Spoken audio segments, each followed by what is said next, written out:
and our facilities and what this place is like on game night, those are the resources you need to win. I'll go back about 4 to 5 minutes out. Men's basketball specifically? Men's basketball specifically, yeah. Is it almost a selling point now for you? You don't have football? Oh, for sure. Yeah, it's a huge selling point. I mean, it's one of those things where it shows that VCU is a top program nationally. I think part of that, the national attention we've gotten over the last month or so is because of that. It's because of us being able to revenue share at a really, really high number and not having to worry about the football piece of it. How did Coach get on your radar, and then why him? What was kind of the last selling point that made you decide this is who we want? Well, it's a whole bunch of pieces that you go through, and it wasn't just the last week. I mean, our folks, specifically, our senior leadership group, we follow a lot of college basketball coaches throughout the year. And there are a whole lot of really, really talented coaches who are interested in the job. So I was really flattered by that whole piece of it. But his leadership has been, even over the 19 years that I've known him, has been incredible. And even as a young man, as a young coach, I can see how he can connect with people. That is so important in this day and age because I want transformational leaders. I don't want transactional leaders. And his transformational leadership, his ability to connect with people, really set him apart. People talk a lot, obviously, about the run of successful hires here. How much of that is picking the right coach, and how much of it is some of the other things in this program, the support? How does that all work together? Yeah, I like to think that when you match a really, really good coach with an incubator for success like we have here, that's what makes terrific hires. It's not me being some type of wizard to do this stuff. That's not what it is. We've put the infrastructure in place to make that happen. And then if you match really, really good people with that great infrastructure and the support and the resources that we have here, not a lot of people can do a Thursday morning press conference and have a bunch of fans show up for it too, right? I mean, all y'all will be here because that's your jobs, right? And we thank you for that. But when you have all the pieces together, you need complete alignment, as our folks talked about, and you need all the pieces in it to really have success. And we've had some terrific coaches here, but they also are interested because it's a terrific job. Are you an AD who has to keep an extra refined short list? Because, I mean, you have had guys come and go and succeed and move on. How vetted is your short list? Because it may come into play. It's very vetted all the time. I watch a lot of college basketball games. You can do that now, obviously, through the internet. You watch all these different games, and we'll get done with one of our games, and I'll be watching another game. All throughout the week, I watch games, and we try to vet this as much as possible, and also doing it with people whose opinions I trust and throughout the business. Asking the questions that are not just X and O questions, like what type of person is this? What type of kids is this person recruit? Those things are super important to me, and we work on it all the time because, this is coach number 5 for me here. Not a lot of ADs hire 5 coaches, and certainly not hire 4 coaches, and certainly not a lot of people do it under circumstances of we just keep winning, right? So it's a little bit of a challenge. So you got to be ready.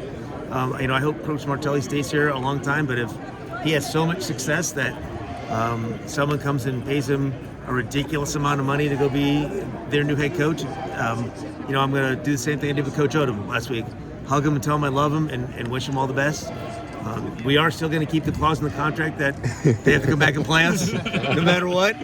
So that clause will never die, folks. Thanks, Dr. Sander, for inventing that one. But yeah, I mean, I really, more than anything, all the folks who have left here, I've been so happy for them to reach their dreams. And I do think this is a place where you reach your dreams. And my dream happens to be VCU. But for our coach to come through here, we've been very lucky. This is the second straight, and not the only coach with a father who was a coach also, that lineage. What does that bring? I mean, everybody can go a different way, but what does that maybe bring to the guy? Well, it's a little different when you grow up around it. When you see it every day, you see the highs and lows.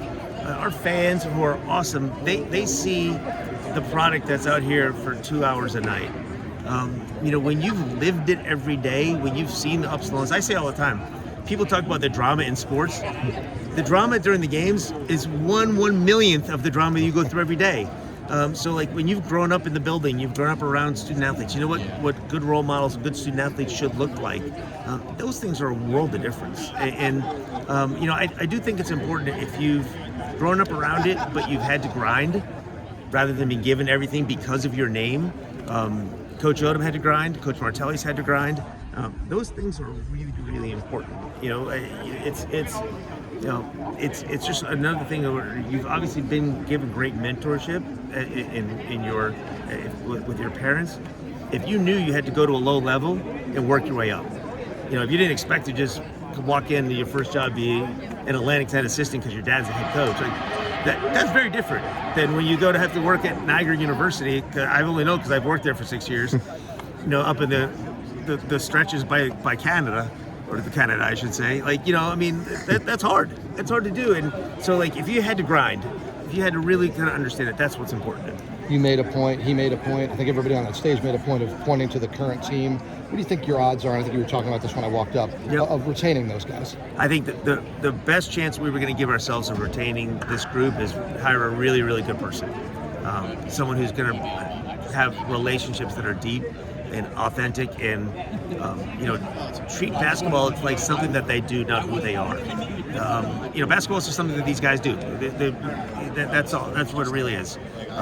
And it's not. It doesn't define them as people, and that's his approach to it. I think that's going to give him a great chance. Have you heard about getting Zeb another year? Is that? I have heard about getting Zeb another year. Yes, I have. Can you share with us? No, I cannot. But I can tell you that we are working on it. Okay. Yeah. Going back to coaching, you know, we've all talked about player movement for the last handful of years or whatever. Coaching movement seems to be picking up. Is that a good thing? Is that a bad thing? I mean, for a school like this? It's a normal thing for us, really. I mean, it's you look back at the last 20 years or so of coaches. All of our coaches have moved on to much more lucrative opportunities, to say the least, and have done a great job and have left the place better than what they found it as well. So I think those are the super important things. I do think it's a trend that's going to probably keep going. You'll probably see some more coaches who have been doing it for longer say, you know what, I might not be the guy to do this with this next generation of NIL and transfer portal, especially if we don't get some guardrails around NIL and transfer portal that makes sense, right? You know, I can see that happening too. But these are hard jobs. They're really hard jobs, and you know, the coaches who are not going to be transactional are probably the ones who have more success. Ed Martelli Jr. called this a blue blood. He said Tom Izzo and John Calipari reached out to him the other day and said that's one of the top 30 jobs in the country. What are this program's goals in terms of its place in the hierarchy of college basketball? Yeah, I mean, we certainly expect in this new world to be a top 25 program. I do believe we can be the best basketball-centric program in America. I do believe it. I think we should be a team that should reach the second weekend in the NCAA tournament. If you do that, then all bets are off, right? As we saw in 2011, you see that all the time, right? You reach the second weekend, you feel like you're playing with some good momentum, and you'll do pretty darn well. So that's where we expect to be, and certainly we've built the infrastructure here to do it, and we're going to keep putting the resources in to do it as well. And this is like an Atlantic 10 royal family. Do you think this hire brings any kind of rivalry with St. Joe's along with it? I think we already have a pretty good rivalry with St. Joe's. I don't know if we needed anything to stoke the fire on that one. So, but obviously, we have a ton of respect for their program, and for me, it's also putting a marker down too. Is like, we're going to keep hiring really good coaches here, and we're going to keep winning. One more rev share question for you. Yeah, I'll try. As you bring that in-house, do you have to build an infrastructure around that now? What's that going to look like? Yeah, I mean, we're still kind of working out a lot of those pieces because the house settlement stuff really isn't finalized until April 7th, right? So knowing how all those pieces go through and understanding how rev share contracts are going to look and all that stuff. We're still, what's that cliche? We're flying the plane and building it at the same time.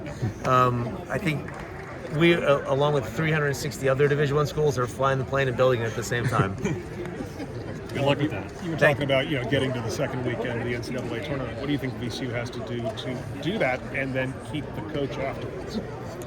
Yeah, I mean, I think it really becomes a question of like, how do we continue to have success in that way and put the resources behind it? And I think a lot of things are going to depend on how conferences look in 5 years, right? I mean, I'm not quite sure there's going to be as many conferences in 5 years. You never know. In our focus at VCU is how do we strengthen the A10 and position ourselves to be at the top level playing in a conference that is playing at the top level.